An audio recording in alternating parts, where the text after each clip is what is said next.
Yeah, I'll react to that, sure. Hey guys, I got my safari hat. Well, it's a fishing hat, but safari hat sounds cooler, and I like wearing it. I don't know why I'm trying to justify it. It does look a bit ridiculous, but I feel like Crocodile Dundee. This town did the impossible. Preemptive like, the aesthetic city. Let's go. In concrete flats into a throttle. This town did the impossible. It was able So to cool. transform itself from a gloomy, dispirited town dominated by decaying concrete flats into a thriving. Okay, I'm sorry. This town did the impossible. It was able to transform itself from a gloomy, dispirited town dominated by decaying concrete flats into a thriving, friendly and beautiful community. But how?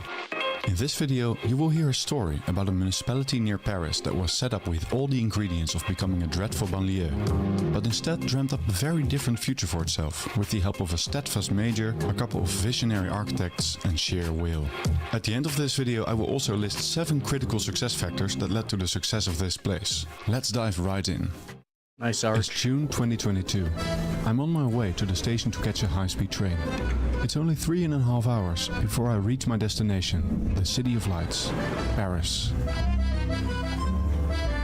Such a beautiful city. But this is no holiday. I'm visiting the International Making Cities Livable Congress, which is being held in a town on the border of Paris, specifically chosen for its unique history. That town is Le Plessis-Robinson. This municipality is home to around 30,000 inhabitants. When you walk at the center, you might not notice what is so special about this place. It looks like a perfectly ordinary, charming French town, until you learn that everything you see is recently built, and the result of the ongoing efforts of one steadfast mayor, 2 brilliant succeeding architects and an extensive social program. This small village appears in the records first in 839 under the name of Plessiacus. It is known as Plessis Raoul and later Plessis Piquet. It is 1908 when the village name is changed to Le Plessis-Robinson, as the district of Robinson rises in importance due to its guinguettes, or popular drinking establishments near Paris in that time. Until the First World War, Le Plessis is only a small village of around 550 inhabitants. From 1924 to 1939, the town develops a couple of garden cities based on 1939, not a good year. English. From 1924 to 1939, the town develops a couple of garden cities based on the English model. Then, after World War II, the local Communist Party wins the elections and becomes the ruling party of Le Plessis-Robinson for over 40 years. During those years, the town is further expanded with I kind of like over exaggerate. Like, I'm not a communist fan, but I also don't know enough. I think that you should be able to talk about any subject. I should be able to talk about why I don't like communism, but I shouldn't be so confident in my speech where that overreaches my knowledge of the subject. So I realize I'm not the most knowledgeable person in political ideologies, but you might see me be like, oh God, communism. What do I know? the modernist urban scheme I know that it sucks. for over I don't know. My mind can be changed. 40 years. During those years, the town is further expanded with a modernist urban scheme. There is a lot of social housing, but the concentration of marginalized groups has its toll. The town becomes more sinister, filled with rubbish, petty crime and poverty. At some point, 2/3 of the buildings are in a bad state. They are energy inefficient, vandalized and badly maintained. Companies are closing down and problems related to poverty are rising. In 1989, Le Plessis-Robinson is about to become one of Paris' problematic banlieues. Only a miracle can possibly prevent this town's further slide into decay. And boy, does a miracle That's what happen. happens. The election of 1989 changes 1989, my boots. everything. And boy, does a miracle happen. The election of 1989 changes everything. Philippe Pemezec, a local politician belonging to the party Le Républicain, wins the election. He promptly sets out to regenerate the municipality. In doing so, he takes an unconventional method to beautify the city and to improve the town on all fronts. Instead of the harsh, brutal and grey blocks that dominate the city, Pemezec wants a type of architecture that people can connect with. I understand like the communist brutalist structure. I understand what they're going for. They're going for kind of cheap, but also non-flashy abodes so as to like show there's no classism or whatever, but you can still make it look nice and have the same effect, you know? Brutal and grey blocks that dominate the city, Pemezek wants a type of architecture that people can connect with. Instead of grey concrete, But then people here the city, Pemezek wants a type of are gonna be architecture like, wait, why do I get this, but these people up here get these cool windows? can connect with.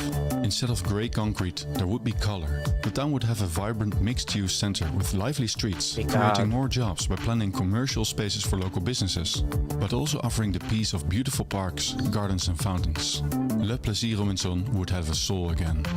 Pemezek attracts François Spory as main architect, who designs a master plan. Spory is also the supervisor, who tests all the designs made by other architects. This makes you think of the video from the UK in England, where Prince Charles, now King Charles, was designing a city that was sort of the same concept, like create old-fashioned buildings, but obviously create them in the modern time to have it, make it that feel.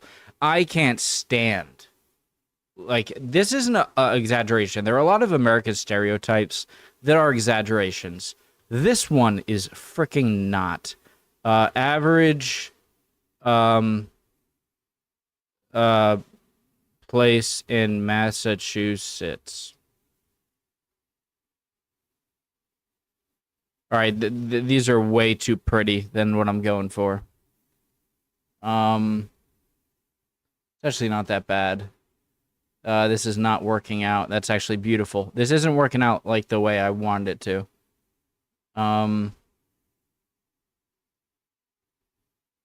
Let me find an example. I typed in average place. Ugly USA cities. Even that's kind of an exaggeration. That's a mega exaggeration. Come on, just show me like a pretty typical crappy place. Come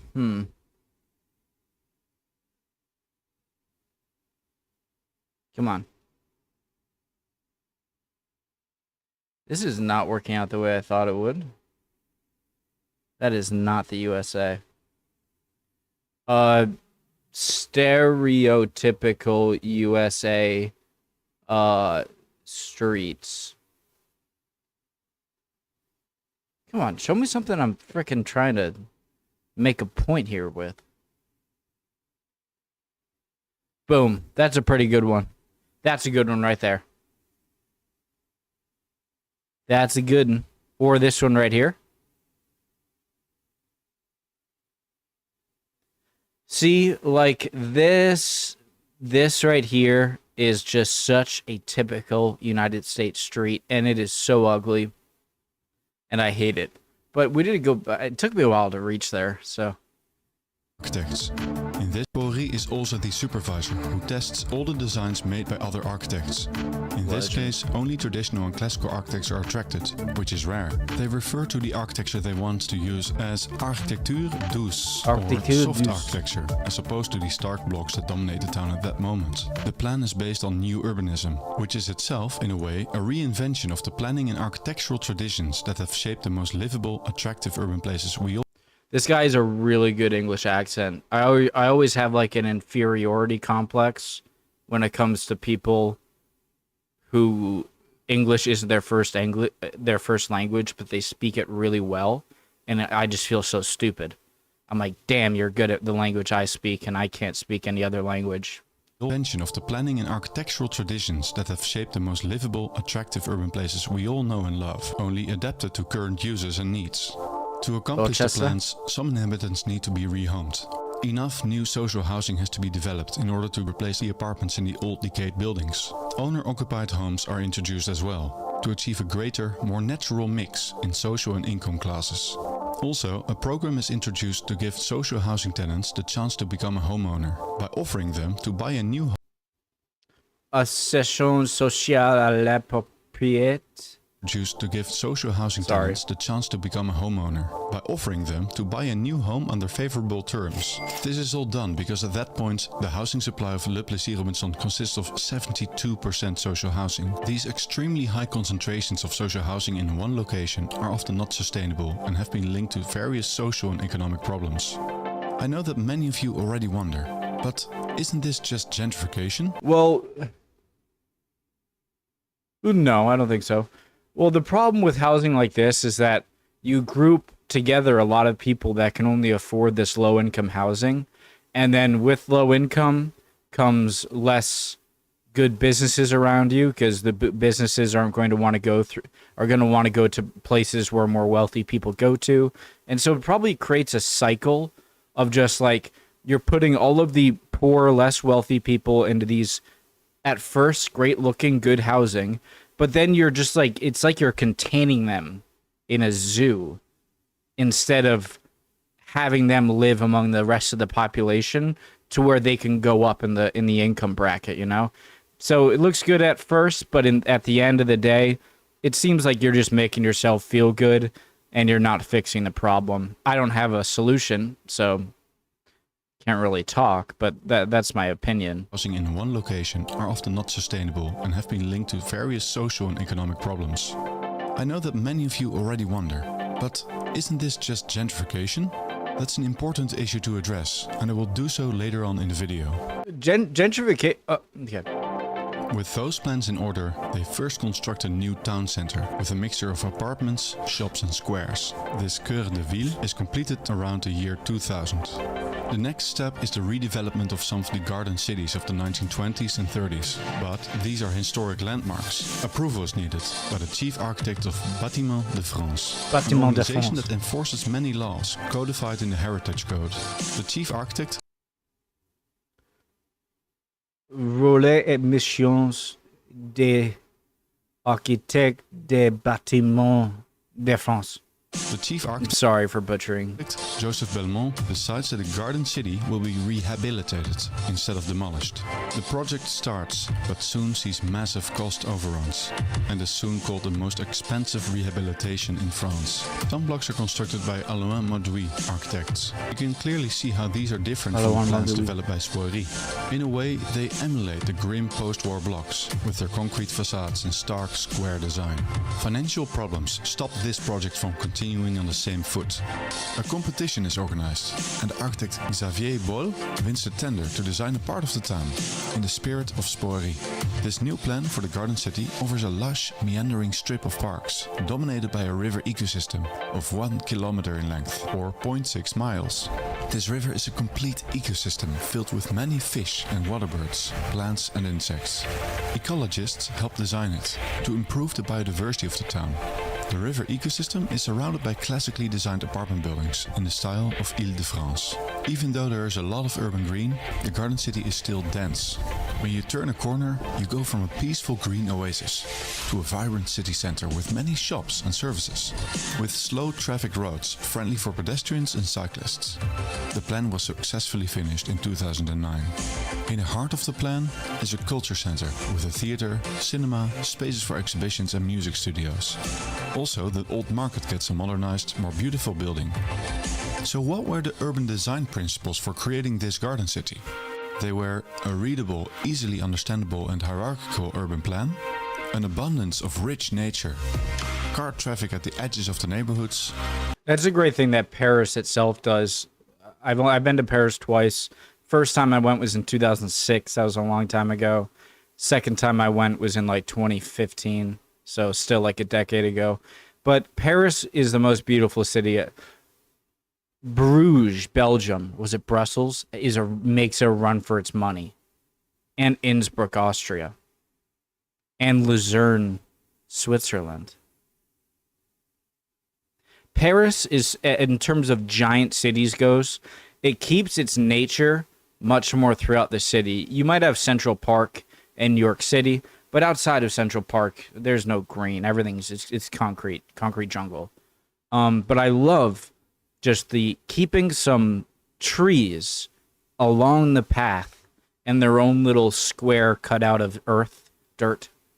can make so much difference. Classical architecture that fits in Ile-de-France, and a mixed housing supply.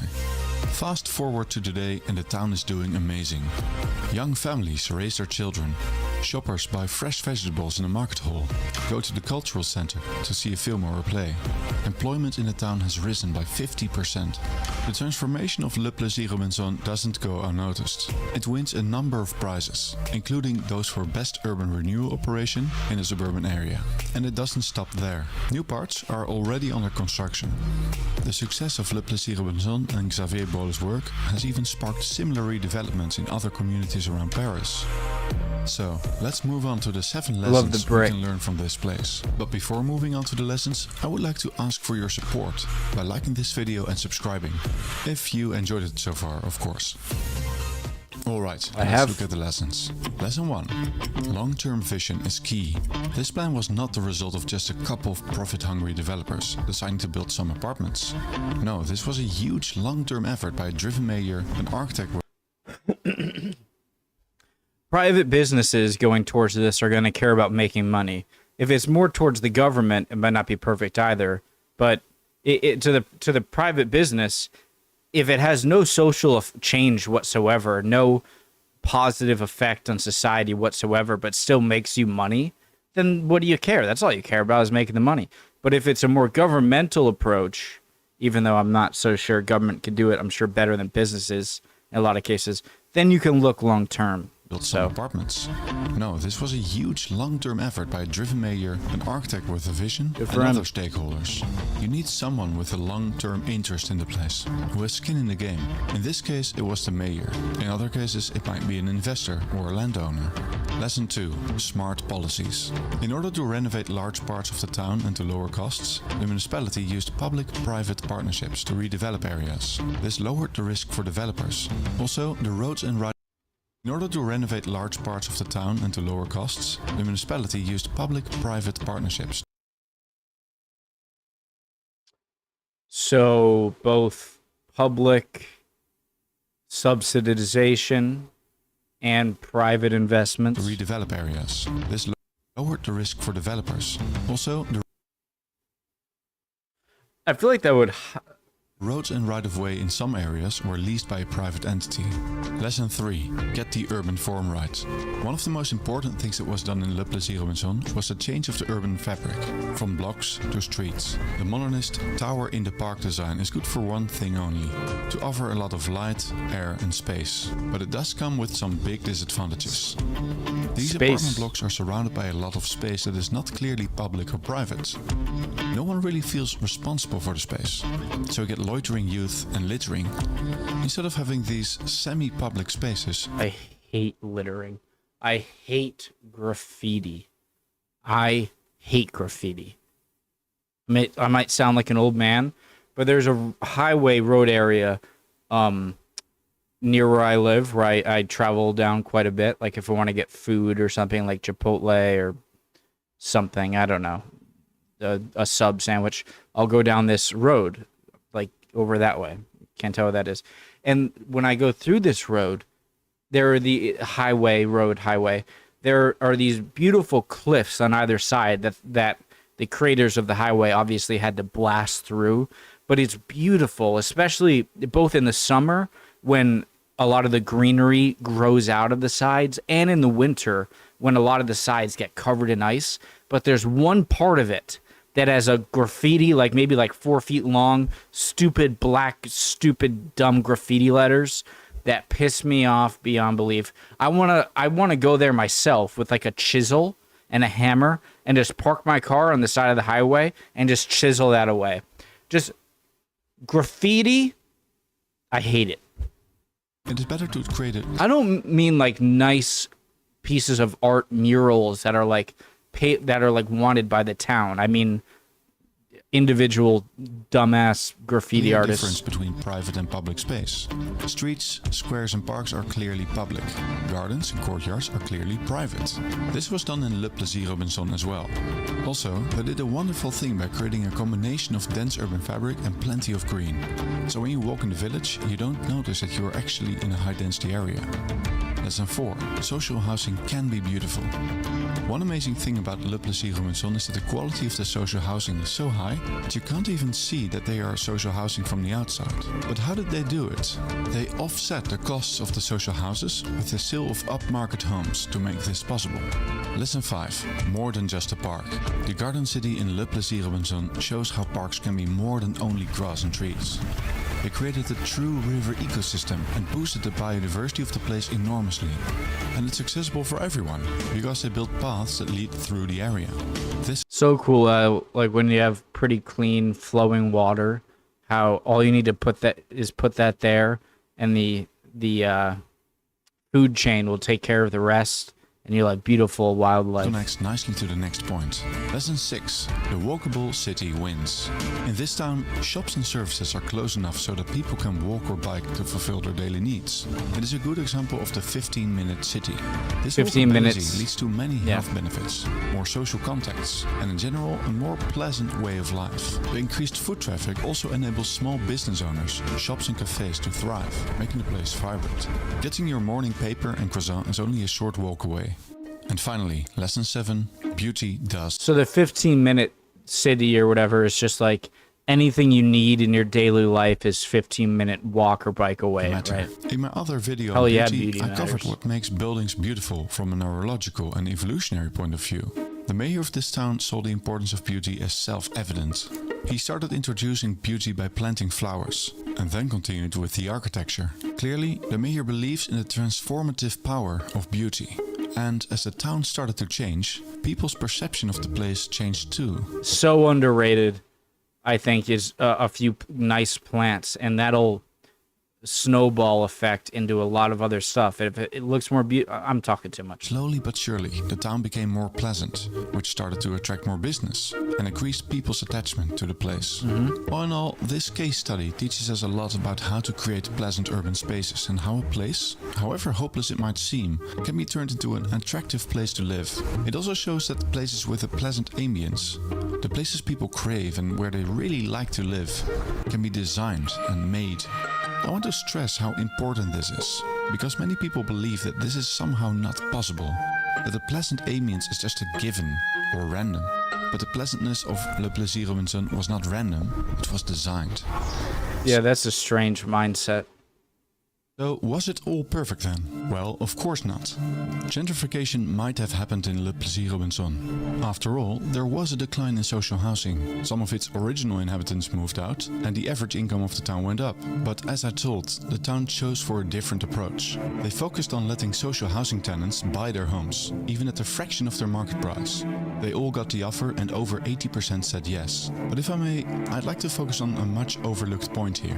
Because this town did something very unusual, yet very important. They were not only focused on building massive quantities of social housing, but it proved another key thing, that affordable housing can also be made attractive and beautiful. But why should we care, you may ask? Well, I believe that beauty and human dignity go hand in hand. Forcing those without any choice to live in ugly concrete boxes is unethical in my view, because beauty, in my eyes, uplifts, inspires and gives hope. And that I think that is hugely important for people.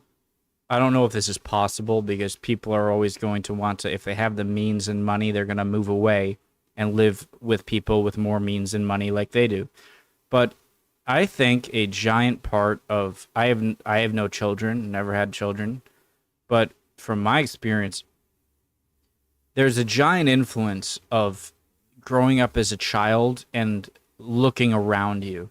If you look around you growing up as a child, your expectations for how you will be as an adult is formed. And so a giant thing for social progression and getting rid of poverty is to have people who are poor and less means and people who are more rich or middle class to live together. But how do you make that happen? I don't know. But I don't think that's stressed enough that if all you see around you are, single mothers and middle-aged men, older men who are like on the street, don't have a job and whatever, that's going to be part of your expectation as a child of what you might be when you grow up. And then that will have a giant effect on every age you go through, because it's like, why do that well in school? I've already seen what's around me, you know, why form good relationships? I've seen what's around me. But the difficult part is, how do you make that happen? How do you force people to live with each other without them saying, well, I have more money, I don't like where I'm living here, I'm going to move out, you know? I don't have a solution. That is something everyone deserves. It's kind of a diagnosis with no solution I have there. Perhaps other towns will find a way to achieve higher percentages of social housing in beautiful, humane ways. We do need to be realistic about the economic reality though. There's always a catch. Finally, a point about the mayor. He has been controversial for several reasons. I want to refrain from idolizing Mr. Pemezek as a savior or a saint. But still, what Pemezek did was not easy at all. He was rewarded for his efforts with multiple re-elections. So there you have it. I look forward to read your comments below, and I do expect some fireworks. It was a beautiful video. I'm gonna check out some comments. I'm kind of going a bit over time. When a video I'm reacting to is around 10 to 20 minutes, I try and limit my reaction time to like 10 minutes over that, and I'm already 12 minutes over. So a lot of people seem to understand how important trees, grass, and these are good. Yep, true. I want to see if there's something.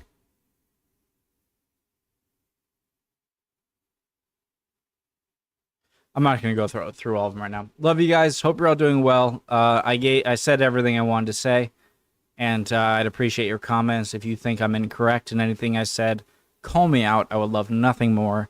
I'm not positive of any single thing on this planet. I could be wrong, especially with things I know less about like this. So call me out. Answer any of my questions. You're always awesome with that. Hopefully you guys are doing okay. Chin up. And see you guys next time. We'll keep on learning. Bye.